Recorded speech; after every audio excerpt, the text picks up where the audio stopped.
Have you ever, like, stopped to think about how much power our thoughts really have? Mm. I mean, we all have them, right? It's like Yeah, this constant stream of consciousness. But what if I told you that your thoughts are actually shaping your reality? totally. That's what we're diving into today. It's all about the power of your thoughts to transform your life, like literally from the inside out. Yeah, and it's not just like some mystical concept or anything like that. Right. Neuroscience is actually backing this up. Oh, wow. Our brains have this amazing ability called neuroplasticity. Okay. And basically what that means is our brains are constantly rewiring themselves based on our experiences.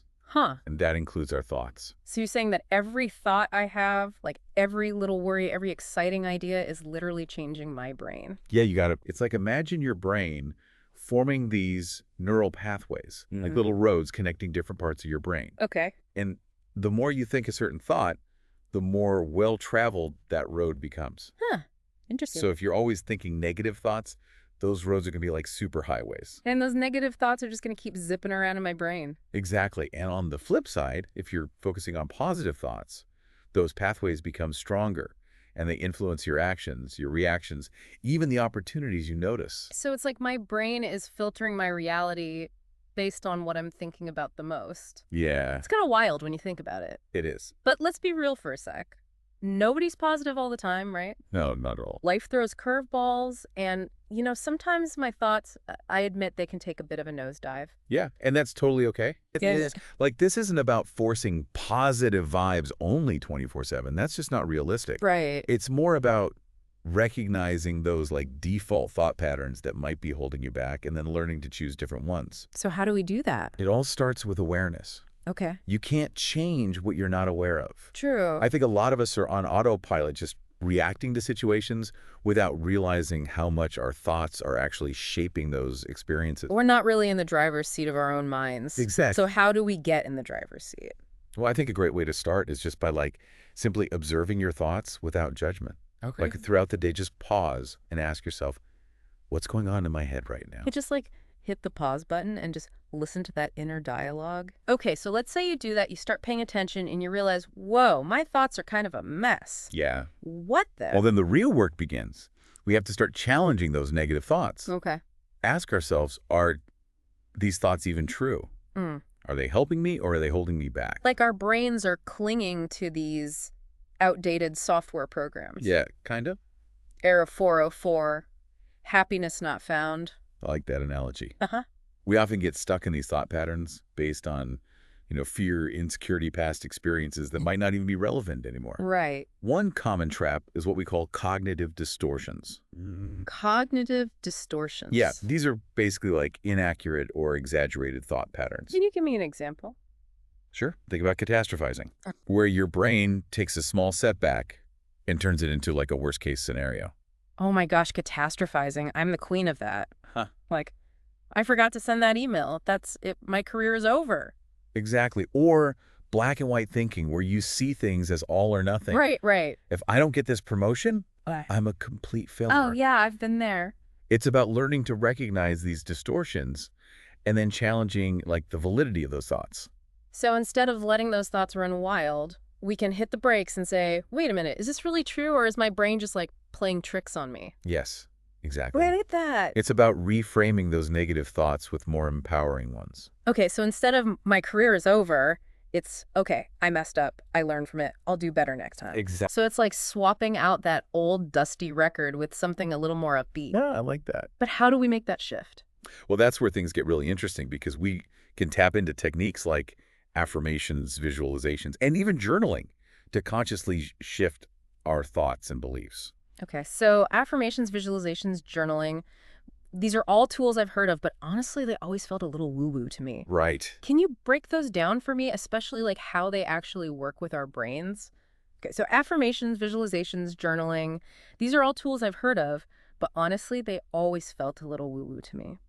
Yeah, I hear you. Can you break those down for me, especially like how they actually work with our brains? Sure. So remember how we were talking about neuroplasticity? Mm-hmm. Those neural pathways getting stronger with repetition? Mm. That's the key with a lot of these techniques. Okay. Let's start with affirmations. Okay. It's not just about like staring in the mirror and saying, I am confident 100 times. Right. Although there's some power in that too. Yeah. It's more about choosing statements that really resonate with you, Okay. that reflect the version of yourself you want to become. Mm. And then you consciously repeat them, feeling the emotion behind the words, even visualizing them as your reality. So it's like those affirmations become little seeds you're planting in the garden of your subconscious mind. Exactly. And with consistent watering, meaning regular practice, Okay. those seeds begin to sprout and grow. I like that. Your subconscious doesn't actually distinguish between what's real and what's vividly imagined. Hmm. Which brings us to visualizations. Okay, I've heard about athletes using visualization to like improve their performance. Right. But could that work for something like, say, getting over a fear of public speaking? Absolutely. It's not just about picturing yourself giving a flawless presentation, although that's part of it. Yeah. It's about feeling the confidence, Yeah. hearing the applause, even like smelling the fresh air on stage. Wow. When you create that really vivid sensory experience in your mind, Right. your subconscious starts to believe it's possible. Huh. It's like you're giving your brain a sneak peek of the future you want to create. Wow. So you're literally rewiring your brain to be more confident in those situations. Yeah. And what about journaling? Mm. Where does that fit into all of this? Well, think of journaling as a way to kind of have a direct line to your subconscious mind. Oh. It helps you bring those hidden thoughts and beliefs to the surface. Uh-huh. Maybe you notice a pattern of negative self-talk or limiting beliefs that you weren't even fully aware of before. Yeah. And once they're out in the open, you can start to challenge them and reframe them. It's like get out of my head and onto the page negative thoughts. Exactly. I can see how that would be really powerful. Yeah. But we've been talking a lot about the conscious mind. Right. What about the subconscious? That seems way more mysterious. It is mysterious. Like, what is it really? Your subconscious is like this vast, untapped reservoir of potential. Okay. And it absorbs everything you experience. Everything. Yeah, and it forms beliefs and habits based on that information. So if we're constantly bombarded with negative messages, like from the media or from, our inner critic, even from like well-meaning but critical people in our lives, Sure. our subconscious is just soaking it all up like a sponge. Yeah, and that's the thing. It doesn't judge. It doesn't analyze. It just takes it all in. Wow. But here's the amazing part. Just as it can absorb these limiting beliefs, it can also absorb empowering ones. Okay, so there's hope. Yes. We can reprogram those old, outdated beliefs. Yes, and that's where all these techniques that we've been talking about come into play. Good. Affirmations, visualizations, journaling. Mm-hmm. They all work by feeding your subconscious mind with new positive information. So it's like we're giving our subconscious a serious upgrade, Exactly. swapping out that old operating system for the latest version. I like it. But how do we know if it's working? Are there signs that our subconscious is catching on to these new positive messages? Yeah, definitely one of the most powerful signs is intuition. Intuition. Those gut feelings, those moments of sudden knowing. Okay. That's your subconscious talking to you, Really? offering guidance, insights, even warnings. So those intuitive nudges aren't just random thoughts? Nope. They're actually messages from our deeper selves. Right. That's incredible, but how do we learn to trust those nudges? It's a good question. Especially when they might be telling us to do something outside our comfort zone. Yeah, that's where mindfulness comes in. Mindfulness. And it's not just about sitting on a meditation cushion, Oh. although that can be helpful too. Yeah. It's about becoming more present in your everyday life, Okay. noticing those thoughts and feelings as they come up, Right. without judgment, and learning to distinguish between those knee-jerk reactions that are based on fear Mm-hmm. and those deeper intuitive whispers. So less monkey mind, more intentional awareness. Exactly. I like that. Yeah. But how does mindfulness actually tie into this whole thought mastery thing? Well, mindfulness helps you to become the observer of your thoughts rather than being swept away by them. Okay. It allows you to create a little space Mm-hmm. between a thought and your reaction to it. That space, that pause, is where your power lies. That's interesting. It gives you the freedom to choose a more empowering thought or a more aligned action. It's like hitting the pause button on that old reactive tape loop and choosing a new soundtrack for our lives. I like that. But how do we make sure we're choosing the right soundtrack? I mean, we've all heard about the law of attraction, Sure. but is it really as simple as just thinking positive thoughts and waiting for magic to happen? So we're back to the law of attraction. Yeah. It sounds kind of too good to be true. I know, right? Like I can just wish for $1 million and poof, it appears. Is that really how it works? I wish it were that easy. Right. but it's a bit more nuanced than that. Okay. Think of it like this. Your thoughts and beliefs, they emit a certain energy of vibration. Okay. And the law of attraction suggests that law of attraction attracts. Okay. So if you're constantly focused on lack, fear, negativity, Right. you're more likely to attract experiences that mirror those vibrations. Okay, that makes sense, but it still feels kind of passive. Yeah. Like I'm just sitting here thinking positive thoughts, hoping for the best. I know. Where does action fit into all of this? You've hit on a really crucial point. Okay. The law of attraction isn't about passive wishing. Okay. It's about aligning your thoughts, your beliefs, and your actions with your desires.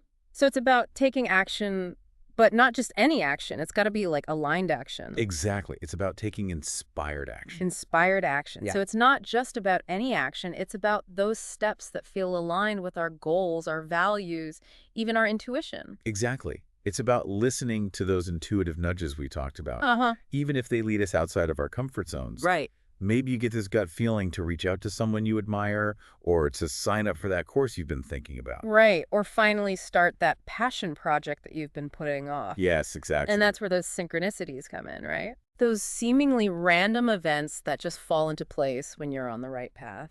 Exactly. When you're in alignment with your desires and you're taking inspired action, Mm-hmm. you'll probably start to notice those synchronicities more and more. Okay. But here's the thing. Yeah. You have to be open to recognizing them. Okay. Sometimes the universe delivers opportunities in the most unexpected ways. I can see that. And we have to be willing to say yes, even if it feels a little scary. It's like that saying, leap in the net will appear. Exactly.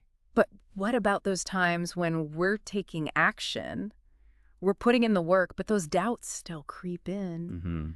What do we do when that inner critic starts saying, this will never work, or you're not good enough? That's where self-compassion comes in. Self-compassion. Yeah, we tend to be our own harshest critics. Oh. But imagine talking to a friend that way. Right. Would you ever tell them you're a failure or give up? Now it's hopeless? Probably not. Probably not. So why do we talk to ourselves that way? That's so true. We would never dream of saying those things to someone we love, yet we constantly bombard ourselves with negative self-talk. Yeah, and it's so draining. It is. Instead, try offering yourself the same kindness and understanding you'd give to a friend. That's a good point. Celebrate your wins no matter how small. Yeah. And when you face challenges, view them as opportunities for learning and growth. So it's not, why is this happening to me? It's, what can I learn from this experience? Exactly. How can I use this to move forward? Yes, it's about shifting from a victim mentality to a creator mentality. Okay, I like that. Recognizing that while you can't control everything that happens to you, you can control how you choose to respond. And that's a powerful place to be, that space of conscious choice. It is. So as we wrap up this deep dive into the incredible power of our thoughts, what's one final takeaway you want to leave our listeners with today? I would say this. You are not your thoughts. You are the observer of your thoughts. Okay. And within that awareness lies the power to choose. Wow. You have the power to choose the thoughts you entertain, the beliefs you embrace, and the actions you take. And with each conscious choice, we're shaping the reality we experience. Exactly. So choose wisely, my friends, choose wisely. And remember, you have the power to create a life that truly lights you up from the inside out. I love that. That's it for this deep dive. Until next time, keep those thoughts positive, keep taking action, and keep believing in the incredible power you hold within.